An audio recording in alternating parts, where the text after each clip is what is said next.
नीचे लिखा है और adaptation of organisms differ depending on their place of dwelling, यानी कि वो ऑर्गेनिज्म कहाँ पे रह रहा है उसके ऊपर डिपेंड करेगा कि वो कैसा एडाप्टेशन करेगा।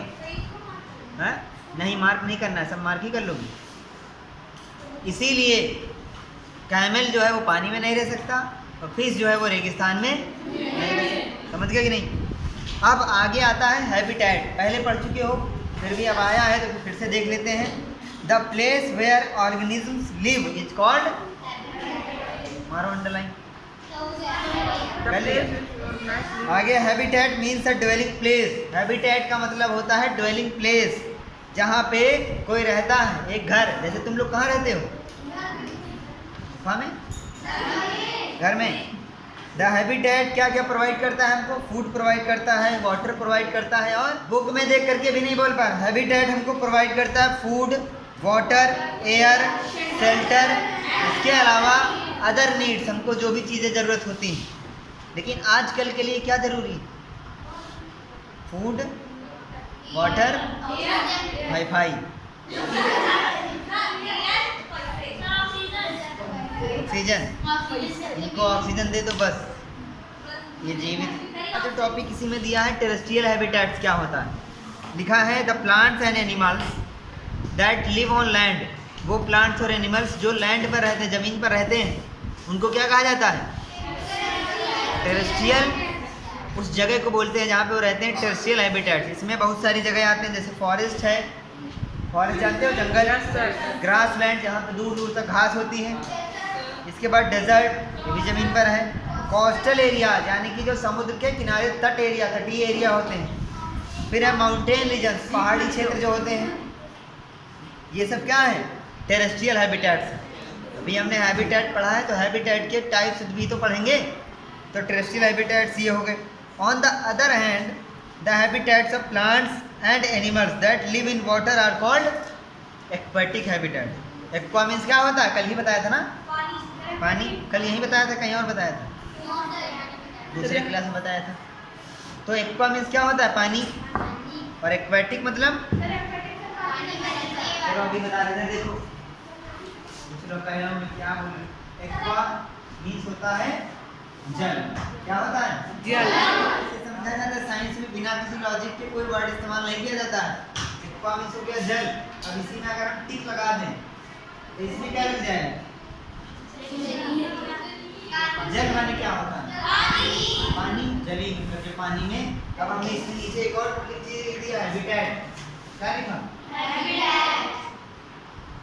जली हैबिटेट, तो जल में रहे और क्या है? कौन कौन से होते हैं एक्वेटिक हैबिटेट? जैसे लेक्स यानी कि झील, रिवर्स, ओशियन, पाउंड। वो पाउंड नहीं होता, पॉन्ड होता है। सर पॉन्ड होता है, POND, पॉन्ड। तो आगे देखो, अब लिखा है एक्वेटिक हैबिटेट्स के कुछ एग्जांपल बताएं। लेक्स, रिवर्स, पॉन्ड, ओशियंस, ये सब क्या है? जहाँ पानी पाया जाए, उसमें लोग, उसमें कुछ ऑर्गेनिज्म रह रहे हों। जब ऑर्गेनिज्म बोल रहे हैं तो हम क्या किसके बारे में बात कर रहे हैं पता है? लिविंग। प्लांट भी हो सकते हैं, एनिमल भी हो सकते हैं, कुछ भी। ठीक है।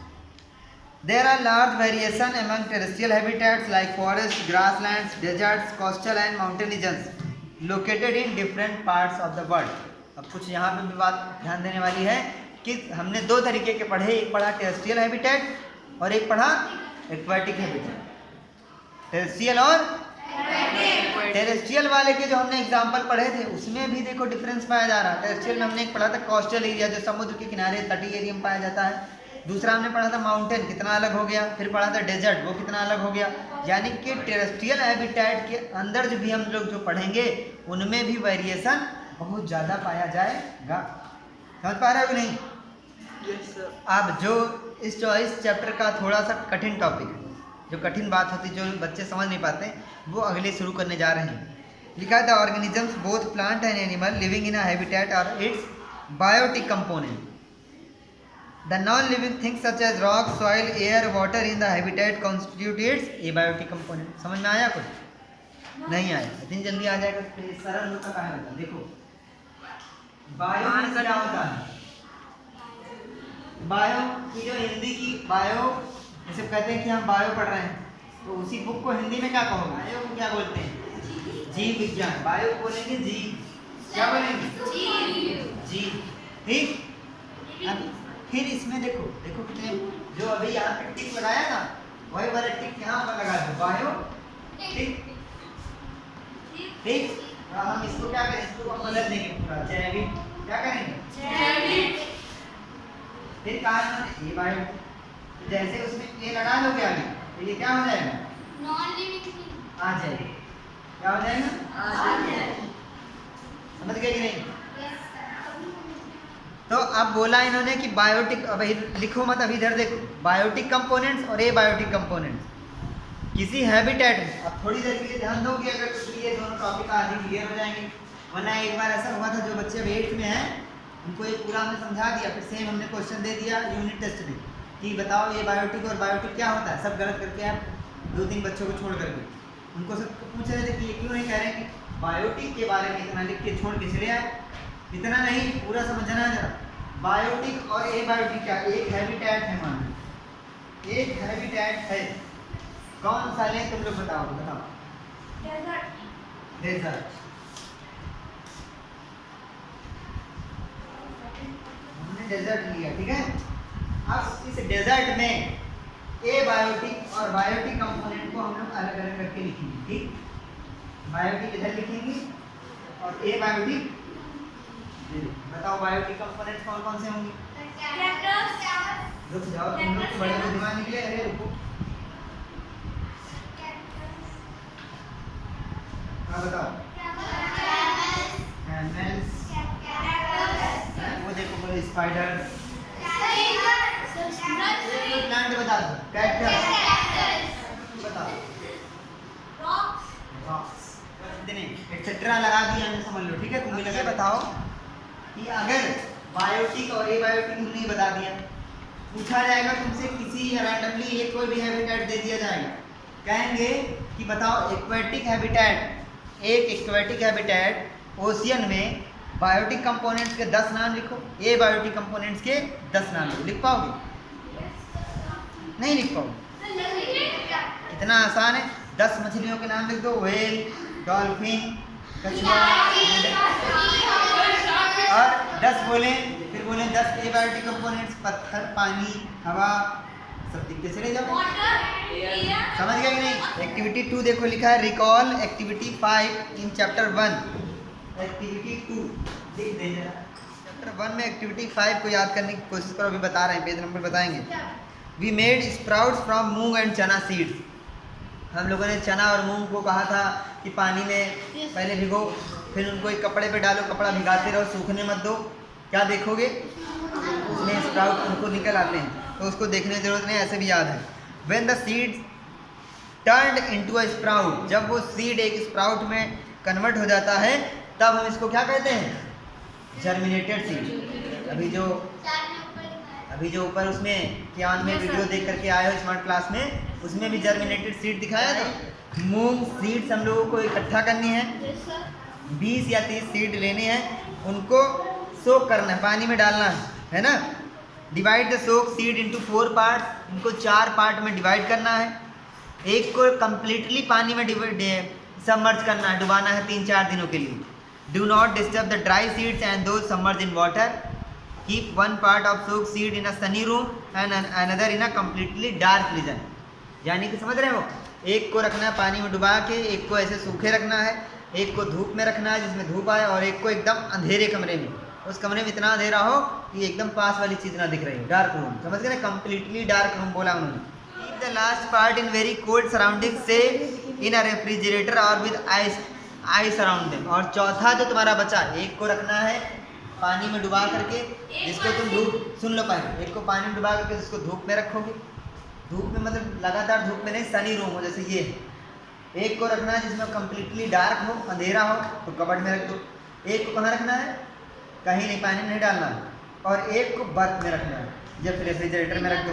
ठीक है, रख दिया। Rinse them and replace the water every day, रोज उनको धुलना है और उनका क्या करना है? पानी बदलना है। जैसे मम्मी चने पानी में डालती हैं फूलने के लिए, तो पानी बदलती है उसका, तुम लोग को ये घटना नहीं पता? ऐसा कोई काम है जो तुम नहीं करते हो? इन्होंने कहा था, देखो हम लोगों ने 4 अलग अलग मूंग सीड 4 जगह पर रखे थे। पहले कहाँ रखे थे? पानी में कंप्लीटली डुबा करके। दूसरा कंप्लीटली डुबा करके रखा था अंधेरे में, तो पहला वाला था जहाँ पे उजाला हो, ठीक है। फिर इसके बाद हमने रखा था एक बर्फ में, और एक रखा था कहाँ? सूखा, ऐसे ही। तो इन चारों में तुम्हें क्या लगता है, ये चारों के चारों बराबर जर्मिनेशन करेंगे या फिर अलग अलग करेंगे? आप देखो, कल हम लोगों ने पढ़ा था 2 चीजें। देखो इधर थोड़ी देर के लिए ध्यान दो जरा। कल हम लोगों ने पढ़ा था बायोटिक फैक्टर, ठीक है, और क्या पढ़ा था? एबायोटिक फैक्टर्स, ठीक है। बायोटिक फैक्टर्स में हमने कौन कौन चीजें बताई थी जो जीवित होती हैं, जैसे प्लांट हो गए, एनिमल हो गए, है ना। एबायोटिक में बहुत सारी चीजें, रॉक थे और क्या था, वाटर, एयर। अब ये इस एक्टिविटी से हमको ये पता चला कि एबायोटिक फैक्टर्स भी प्रभाव डालते हैं जर्मिनेशन पे। हुआ कि नहीं हुआ? देखो, जब हमने पहले वाले को पानी में डुबा के रखा, दूसरे वाले को भी पानी में डुबा के रखा, लेकिन दोनों को अलग अलग रखा। कहाँ? एक को सनी रूम में रखा, एक को अंधेरे में। तो जो धूप है वो एबायोटिक फैक्टर है या बायोटिक है? एबायोटिक है। इसमें आएगा वो धूप। धूप जीवित है कि मरी हुई है?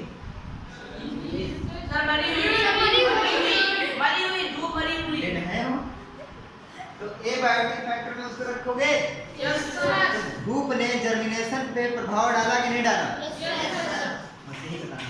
यानी कि एबायोटिक फैक्टर्स का प्रभाव पड़ता है किस पे? जर्मिनेशन पे, है ना। देखो लिखा है, do you realise that abiotic factors like air, water, light and heat are important for the growth of plants. Plants की ग्रोथ के लिए बायोटिक फैक्टर्स के साथ साथ एबायोटिक फैक्टर्स भी बहुत ज़्यादा जरूरी है कि नहीं है? Yes, sir. अगर सीड का जर्मिनेशन हो रहा है तो वो एक प्रकार से भी तो कह सकते हो उसी सीड से क्या बनेगा? प्लांट बनेगा। अगर देखो मूंग की दाल जो इन्होंने 4 जगह पे अलग अलग रखी थी, अगर वो जर्मिनेशन हो रहा है, उसमें वो निकल रहा है, स्प्राउट निकल रहा है, उसको मिट्टी में डाल दो तो नया पौधा बन जाएगा। वो तो रहा, समझ लो प्लांट ही तो बन रहा है। तो एबायोटिक फैक्टर जहाँ पे अच्छे थे, जहाँ पे सबसे ज़्यादा अच्छा उन चारों में स्प्राउट कहाँ पे निकलेगा? बताओ कौन वाले में? हम लोग को ऑप्शन दे रहे हैं, 4 ऑप्शन हम लोगों ने लिए थे। एक में हमने पानी में डाला था, सनी रूम में रखा था। एक को पानी में डाला था, अंधेरे में रखा था। एक को बर्फ में रखा था और एक को ऐसे सूखा। तो कौन सबसे अच्छा? सनी रूम वाला, पानी में ना। यानी कि एबायोटिक फैक्टर उसको सनी रूम वाला, धूप भी मिल रही थी और पानी भी मिला था, तो वो ज़्यादा अच्छे से स्प्राउटिंग, उसमें स्प्राउटेड सीड्स हो जाएंगे। वो समझ गए कि नहीं समझ गए? क्लियर हो गई एक्टिविटी 2। हाँ, अब इन्होंने कहा है, हमने ये भी देखा है कि ऑर्गेनिज्म ऐसी जगहों पर भी पाए जाते हैं जहाँ पे बहुत ज़्यादा ठंडी होती है या बहुत ज़्यादा क्या होती है? गर्मी होती है। तो वो ऐसी जगहों पर रहने के लिए खुद को क्या कराते हैं? एडाप्ट। एडाप्ट तुम लोग को पता ही होगा, जैसे भी पोलर बियर के बारे में पढ़ के आए हो, कैमल के बारे में, याद है कि नहीं याद है? अब आगे बताया है, adaptation does not take place in a short time. Adaptation छोटे समय में नहीं होता है, because the abiotic factors of a region also change very slowly. Adaptation जिसमें भी होता है वो बहुत धीरे धीरे, कहो हजारों साल लग जाए, सैकड़ों साल लग जाए तब फिर होता है। ऐसा नहीं कि जो पोलर बियर पाया जाता है वो पहले ऐसा ही होगा, पहले वो नॉर्मल होगा, जब वहाँ पे ऐसी कंडीशन हुई कि वहाँ पे बहुत ज़्यादा ठंडी होने लगी। लिखा है, those organisms which can not adopt of these changes die. जो ऐसा नहीं कर पाएंगे वो क्या करेंगे? मर जाएंगे। आगे लिखा है, and only the adopted one survive. जो अडॉप्ट कर लेगा वही बचेगा। ये तुम लोग भी इस स्कूल में आए हो तो इस स्कूल के रूल और नियम को अपनाना होगा कि नहीं? अपने आप को उसी के अनुसार अडॉप्ट करना होगा। जो नहीं करेगा उसको सज़ा मिलेगी। सज़ा कौन देगा? School management. वैसे ही नेचर में भी ऐसा होता है, जो अडॉप्ट कर लेगा उस कंडीशन के लिए वो सर्वाइव करेगा, और जो नहीं कर पाएगा वो क्या करेगा? मर जाएगा। समझ गए कि नहीं? आगे लिखा है, organisms adapt to different abiotic factors in different ways this results in a wide variety of organisms in different habitats. अलग अलग हैबिटेट में अलग अलग ऑर्गेनिज्म पाए जाते हैं और उन सब में अलग अलग एडाप्टेशन पाए जाते हैं। यानी कि जो ऑर्गेनिज्म कोल्ड में पाया जाएगा, बहुत ज़्यादा जहाँ पे एक्सट्रीम ठंडक होती है, और जो ऑर्गेनिज्म एक्सट्रीम हॉट क्लाइमेट में रहेगा जहाँ बहुत ज़्यादा गर्मी होती है, दोनों क्या गर्म वाला ठंडे में जा पाएगा? नहीं जा पाएगा। ऊँट को अगर तुम ऐसी जगह पे लेके जाओ, कैमल को अगर तुम वो पोल्स पे लेके जाओ, वहाँ पे सरवाइव नहीं कर पाएगा। क्यों? क्योंकि ना वो वहाँ पे चल पाएगा, ना वो वहाँ पे खाना खा पाएगा, ना उसकी बॉडी उस ठंडक को झेल पाएगी। पोलर बियर को उठा करके यहाँ लेके आओ डेजर्ट्स में, वो यहाँ पे सरवाइव नहीं कर पाएगा। टेरेस्ट्रियल हैबिटेट्स, कल हमने बताया था टेरेस्ट्रियल क्या होता है, लैंड पे जो रहते हैं, जमीन पे जो रहते हैं वो टेरेस्ट्रियल, पानी में जो रहेंगे वो एक्वाटिक। बस, तो टेरेस्ट्रियल हैबिटेट में सबसे पहले इन्होंने नाम दिया है discuss the abiotic factors of a desert and the adaptation in camel. हम लोगों ने डेजर्ट में पाए जाने वाले एबायोटिक फैक्टर्स और कैमल्स में एडाप्टेशन के बारे में पढ़ लिया है, पहले से ही पढ़ लिया है ना। What about other animals and plants that are found in deserts? और एनिमल्स इनके अलावा जो डेजर्ट में पाए जाते हैं उनके बारे में क्या कहोगे? उनमें कौन सा एडाप्टेशन पाया जाता है, कैसे क्या, उनके बारे में भी अगर तुम्हारी बुक में दिया तो देखते हैं। लिखा है do they have the same kind of adaptation. अच्छा, सबसे बढ़िया सवाल यही है कि जैसा कैमल के बारे में हमने पढ़ लिया कि उसकी बॉडी जो है ज़मीन से ज़्यादा ऊपर उठी रहती है, उसकी जो है पसीना नहीं निकलता है, ठीक है, ये सब जो हमने पढ़े थे, क्या सब जो भी डेजर्ट में पाए जाएंगे उनमें सब में यही एडाप्टेशन होगा? अगर सब में यही होता तो सब एक जैसे होते। हमने एक के बारे में पढ़ा है, कैमल के बारे में, दूसरे में दूसरा होगा ना। देखो आगे लिखा है there are desert animals like rats and snakes. कुछ डेजर्ट एनिमल होते हैं जैसे कि चूहा और सांप। लिखा है which do not have long legs and a camel है दैट अ कैमल है। यानी कि उनके ऐसे लंबे लंबे पैर नहीं होते। चूहा देखा लंबे पैर वाला? नहीं। सांप के लंबे पैर होते? नहीं। लेकिन फिर भी वो डेजर्ट में सरवाइव कर पा रहे हैं, उस कंडीशन में रह पा रहे हैं। तो अभी जो हम लोगों ने कैमल के बारे में पढ़ा कि कैमल की लंबी टांगें पाई जाती है ताकि उसका जो बॉडी है वो गर्मी नीचे से ना ले सके। सांप और चूहे में ऐसा नहीं, तो वो कैसे वहाँ पे सरवाइव कर पा रहे हैं देखते हैं हम लोग, है ना। लिखा है दिन में जब भयानक धूप होती है, जब सूरज निकलता है, तो उससे बचने के लिए वो पूरा का पूरा दिन बिल के अंदर रहते हैं। कहाँ रहते हैं? बिल के अंदर रहते हैं, जो उन्होंने गहरी बालू के अंदर बनाया हुआ है। अगर वो बालू के देखो, अगर उन्होंने बिल बनाया और वो कम गहराई में बनाया, क्या बनाया? तो ऊपर से गर्मी वहाँ अंदर तक पहुँचेगी, अंदर बैठे बैठे भुन जाएंगे, इसलिए उनको बिल भी गहरा बनाना पड़ता है। समझ गए कि नहीं? और वो बिल 2, 3, 4 जगह इंटरकनेक्टेड होता है, आपस में कनेक्ट रहता है। फिगर 9.54 देखो, बिल बना हुआ है। लिखा है these animals come out only during the night when it is cooler. ये एनिमल्स कौन कौन से? चूहा और सांप सिर्फ रात को बाहर आते हैं जब बहुत ज़्यादा ठंडी होती है, दिन की अपेक्षा ठंडक होती है। लिखा figure 9.5 shows some typical plants that grow in a desert. कुछ प्लांट्स देखो बने हुए 9.5 में, जो कहाँ पाए जाते हैं? Desert. How are these adapted to the desert? अब इनके बारे में चलो बताओ, कौन बताएगा? ये हम पहले भी बता चुके हैं कि डेजर्ट में कैक्टस कैसे अडाप्ट करता है। देखो एक्टिविटी 3 में कुछ नया नहीं बताया, हम लोगों ने पहले ही एक चैप्टर में पढ़ रखा था। एक एक्टिविटी हमने करी थी जिसमें ट्रांसपीरेशन को हम समझ रहे थे, उसमें था चैप्टर 7 में एक्टिविटी 4, जिसमें क्या किया था, एक प्लांट के ऊपर उल्टा करके पॉलीथीन लगानी थी, ठीक, और उस पॉलीथीन में क्या दिख रहा था? पानी की कुछ ड्रॉप्स बूंदें हमको दिखी थी। यानी कि उससे हमें पता चला था कि नॉर्मल एक जो प्लांट होता है, जो टेरेस्ट्रियल हैबिटेट में पाया जाता है, वो क्या करता है? ट्रांसपीरेशन। अब इन्होंने इस एक्टिविटी में बोला है, इस एक्टिविटी में एक्टिविटी 3 में, कि हमको 2 प्लांट लाने हैं।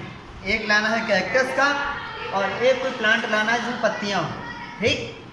दोनों पॉटेड होने चाहिए, यानी कि गमले में लगे होने चाहिए। उनको लेके आओगे, सेम एक्टिविटी करना, दोनों के ऊपर पॉलीथीन उल्टा करके लगाओगे। हमें क्या देखने को मिलेगा कि जो लीफी प्लांट था जिसमें पत्तियाँ थी, उसकी पॉलीथीन में ज़्यादा पानी की बूंदें हमको देखने को मिलेगी और कैक्टस वाले में कम। नॉर्मल सी बात है, समझ गए होगे, करने की जरूरत नहीं। ऐसा क्यों हुआ? क्योंकि जिसमें पत्तियां पाई जा रही हैं उसमें स्टोमेटा पाए जा रहे हैं, उसमें स्टोमेटा पाए जा रहे हैं जिनके द्वारा वो ट्रांसपिरेशन कर रहा है। कैक्टस में नहीं होता क्योंकि वो ऐसी जगह पे पाया जाता है जहाँ पे पानी की, ठीक। अब लिखा है पॉटेड प्लांट्स को धूप में रख देना है और ऑब्जर्व करना है कुछ घंटों के लिए, ठीक। वो तो हमें पता चल गया।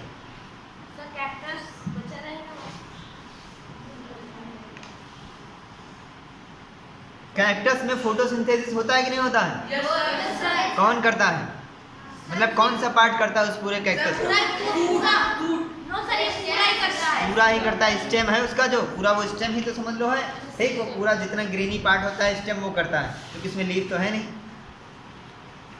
स्टेम के बारे में हमने बताया था कि थिक मोटी वैक्स लेयर से कवर्ड होता है, यानी कि मोम की ऐसी चिकनी सी एक लेयर होती है, ठीक, जो उनको पानी रोके रखने में मदद करती है कि पानी बाहर ना जाए, ठीक।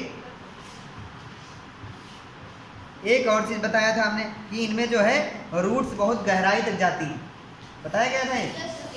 डेजर्ट प्लांट्स में हमने जो बताया था झाड़ियाँ होती हैं जो कांटे वाली, उनकी जो रूट्स हैं बहुत गहराई तक जाएंगी, बताया था कि नहीं? तुम लोग ऐसे लग रहा है कि नहीं बताया था। देखो हमने कहा था कि मान लो एक पौधा डेजर्ट में जहाँ पानी नहीं वहाँ पे उगा, ठीक, उसको चाहिए पानी, तो उसकी रूट्स नीचे की तरफ जाएंगे, ठीक। पानी नहीं मिलेगा तो और नीचे की तरफ जाएंगे, थोड़ा पानी मिलेगा तो वो और नीचे की तरफ जाएगा।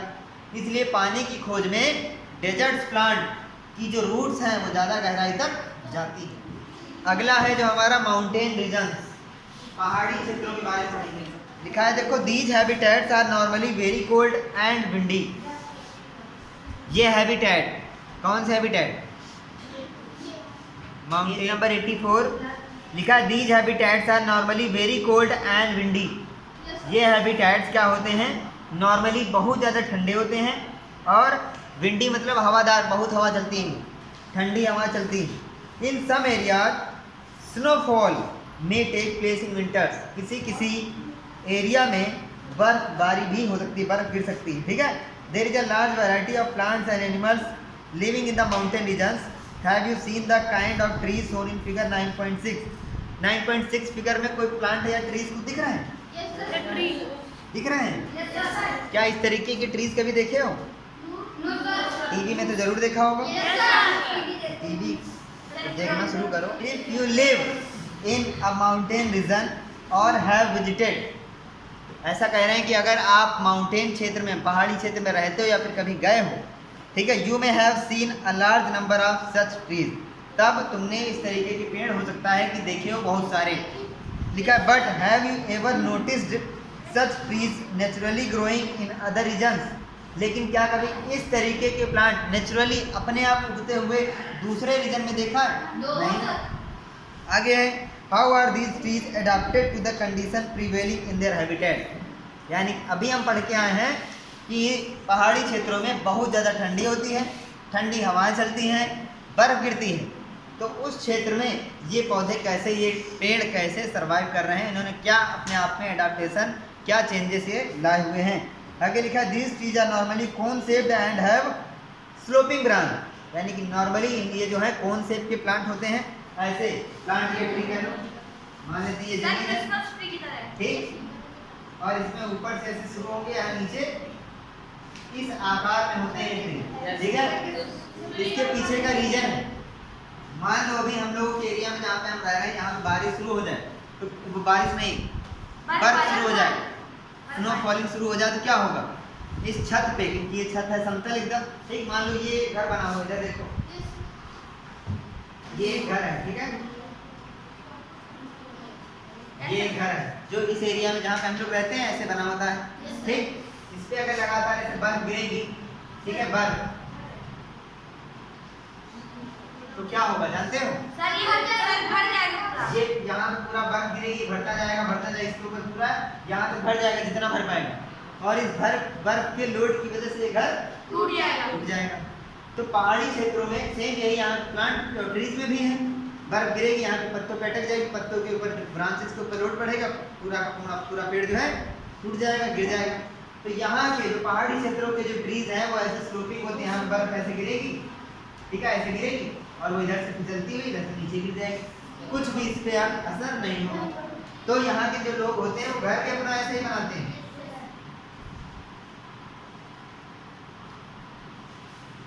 ऐसे डोरेमोन का घर देखिए। Yes sir. आगे लिखा है एनिमल्स लिविंग इन। अब देखो प्लांट के बारे में हो गया, ट्रीज के बारे में हो गया, अब आते हैं एनिमल्स पे। जो पहाड़ी क्षेत्रों में जो एनिमल्स पाए जा रहे हैं उनमें क्या अडेप्टेशन होता है। लिखा है animals living in the mountain regions are also adapted to the conditions there. और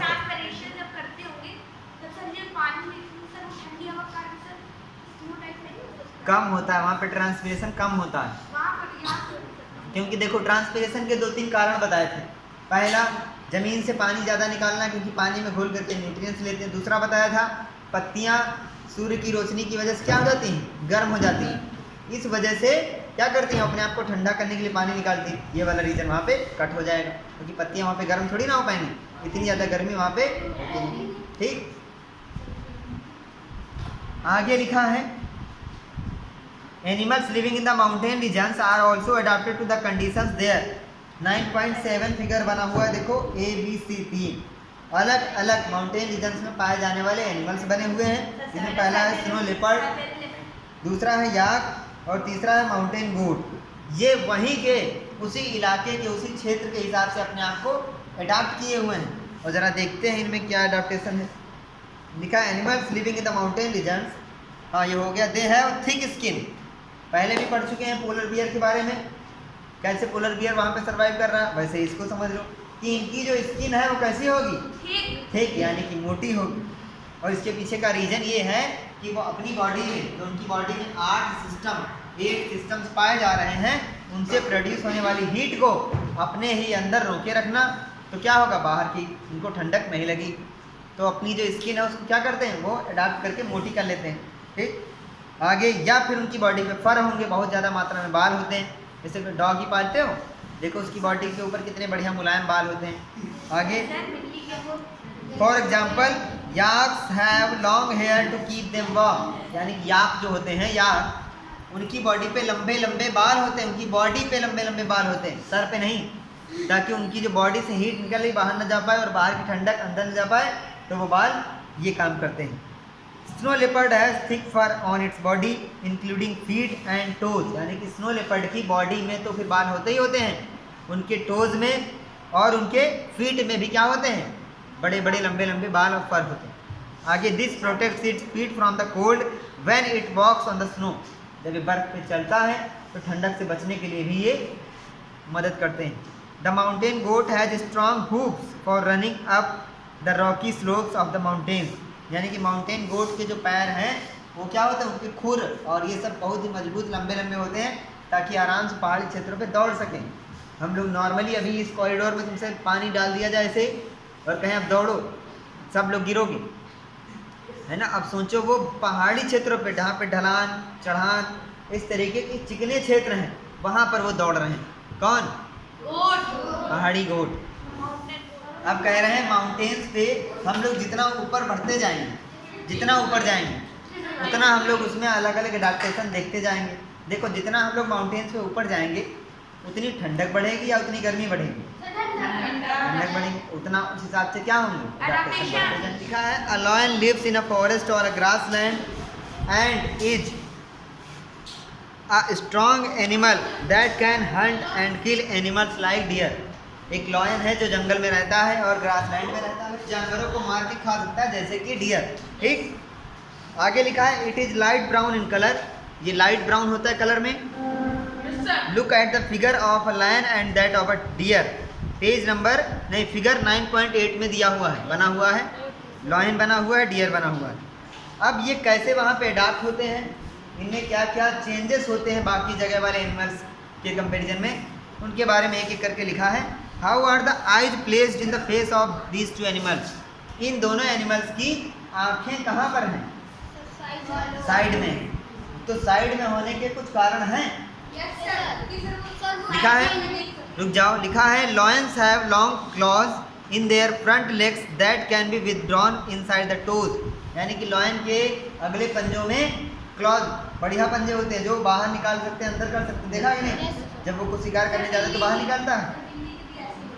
do the features of a lion help it in any way to survive, क्या ये फीचर्स लॉयन को सर्वाइव करने के लिए कुछ मदद करते हैं? करते हैं। पहले देखो उसकी आंखें साइड में होने की वजह ये है कि वो देख सके, इधर भी देख सके, साथ में इधर भी देख सके कि उसका जो शिकार है वो कहाँ पे, प्रे उसका कहाँ पे है।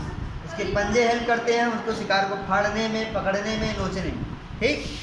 It's light brown colour helps in it to hide in dry grasslands when it hunts for prey, जब ये शिकार करने जाता है, शिकारियों को मारने जाता है, जैसे जिन एनिमल्स को खाता है, देखो प्रे के आगे लिखा हुआ है एनिमल्स टू ईट, तो प्रे और प्रीडेटर में इससे ही कंफ्यूजन नहीं क्रिएट करना। प्रे मतलब जिसका शिकार हो रहा है, प्रीडेटर जो शिकार कर रहा है, तो जिसको ये शिकार करने जा रहा है वो प्रे है, तो ये छुप छुप के जाता है उसके पास, इसलिए जब ये ब्राउन कलर का होता है तो आराम से उसी घास में छिप जाता है, ठीक। The eyes in front of the face allowed it to have a correct idea without the location of its prey, और उसकी जो आंखों की लोकेशन है वो करेक्ट बता देती हैं कि वो कहाँ पर है, समझ गए? आगे है a deer is another animal that lives in forests and grassland, एक डियर एक और ऐसा जानवर है जो फॉरेस्ट और ग्रासलैंड में पाया जाता है। लॉयन है वहाँ का शिकारी। अब जो वहाँ पे शिकार हैं, जैसे कि डियर है, उसके बारे में देखो, लिखा है deer is another animal that lives in forests and grassland. Deer भी एक ऐसा जानवर है जो जंगल और ग्रासलैंड दोनों जगह रहता है। इट हैज स्ट्रॉन्ग टीथ, अब ये मजबूत दांत इसके बॉडी में क्यों पाए जाएंगे? घास जो है, मजबूत घास जो तुम हाथ से नहीं तोड़ पाते हो उसको चबा जाते हैं, ठीक। और बड़े बड़े जो जैसे नॉर्मल जो हर्ब्स हैं उनके जो स्टेम हैं मजबूत वाले, उनको भी चबा सके, समझ रहे हो? आगे a deer needs to know about the presence of predators, deer अपने शिकारियों की प्रेजेंस को जानना चाहिए, अगर वो नहीं जान पाएगा तो मारा जाएगा, इसलिए जो उसका शिकार करने आया है उसकी उपस्थिति उसको पता होनी चाहिए कि वो इधर से आ रहा है, इधर से जा रहा है, इसलिए उसकी बॉडी में कुछ परिवर्तन होते हैं। देखो क्या, इसके लिए उसकी बॉडी में तेज़ी से रन करने के लिए पैर जो है उसके क्या होते हैं? लंबे होते हैं और तेज़ी से चलने वाले होते हैं, ठीक। उसके बड़े बड़े कान होते हैं, देखो लिखा है it has long ears to hear movements of the predator, बड़े कान होते हैं जो ज़्यादा आवाज़ को कैच कर सकते हैं, ठीक। The eyes on the side of its head allow it to look in all direction for the danger, का जो आँखें हैं फेस के दोनों तरफ पाई जाती हैं, वो डेंजर को आसानी से देख सकें। The speed of the deer help them to run away from the predators, यानी कि जो उनकी स्पीड है वो मदद करती है प्रीडेटर से भाग सकें। दूसरा ये भी कि वो जैसे तुमने देखा होगा शेर और हिरन को कभी भागते हुए, तो शेर को तो सीधे भागेगा, ऐसे मुड़ने में टाइम लगता है, लेकिन हिरन ऐसे उछल उछल कर चलता है, ये भी उनको हेल्प करता है उनसे बचने के लिए। इसके अलावा ग्रासलैंड में पाए जाने वाले, फॉरेस्ट में पाए जाने वाले एनिमल्स और प्लांट्स में भी बहुत सारे फीचर्स होते हैं जो आगे क्लासेस में हम लोग पढ़ते हुए चलेंगे। अब आते हैं कुछ एक्वेटिक हैबिटेट। एक्वेटिक हैबिटेट मतलब समझते हो? एक्वा मीन्स होता है जल, उसमें टिक लगा दो।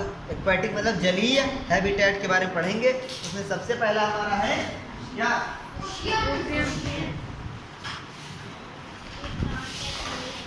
महासागर।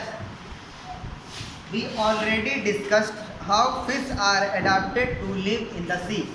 हम पहले ही पढ़ चुके हैं कि मछली समुद्र में रहने के लिए कैसे अडाप्ट करी हुई है। Many other sea animals have streamlined bodies to help them move easily in water. अच्छा, जो पानी में जो भी जानवर मूव करता होगा उनमें से ज़्यादातर, जो जितने भी जानवर पानी में मूव करते हैं उनमें से ज़्यादातर क्या होते हैं? ठीक। अभी कुछ ऐसे भी होते हैं जो नहीं होते, जैसे ऑक्टोपस जानते हो, देखे हो?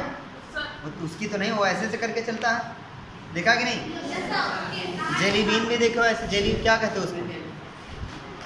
आगे there are some animals like squids and octopus which do not have this streamline shape, this stay deeper in the ocean near the sea bed and catch any prey that moves towards them. वो पानी में गहराई में रहते हैं। अच्छा, एक चीज़ बताना ज़रा, जैसे तुम लोग कोई वो जो हाथ में पहनने वाला स्मार्ट वॉच या वो लेते हो बैंड,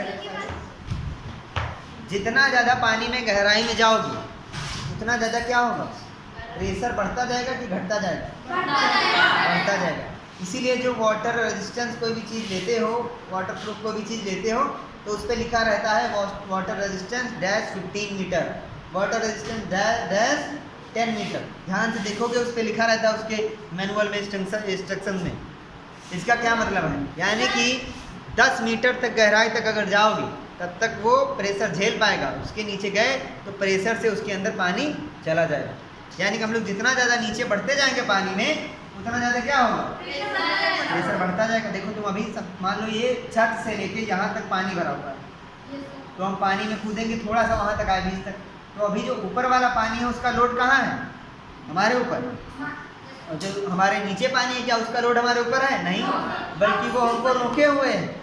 हम और गहराई में आए तो हमारे ऊपर पानी का लोड और बढ़ गया, इधर उधर से पानी का लोड और बढ़ गया। हम जितना नीचे जाते जाएंगे पानी का प्रेशर हमारे ऊपर उतना बढ़ता चला जाएगा, बढ़ता चला जाएगा। और हाँ, ऑक्टोपस और ये सब जो हैं ये पानी में गहराई में पाए जाते हैं, वहीं पे रहते हैं और वहीं पे शिकार करते हैं। ठीक, जिनकी स्ट्रीमलाइन बॉडी नहीं होती उनके बारे में उन्होंने बताया है। आगे देखो लिखा है, इनकी बॉडी में गिल्स पाए जाते हैं ताकि ये पानी से ऑक्सीजन ले सकें और सर्वाइव कर सकें। आगे हैं कुछ एनिमल्स ऐसे होते हैं, डॉल्फिन है, व्हेल है, जिनकी बॉडी में गिल्स नहीं पाए जाते। तो कौन बताना चाहेगा कि ये सांस कैसे लेते हैं?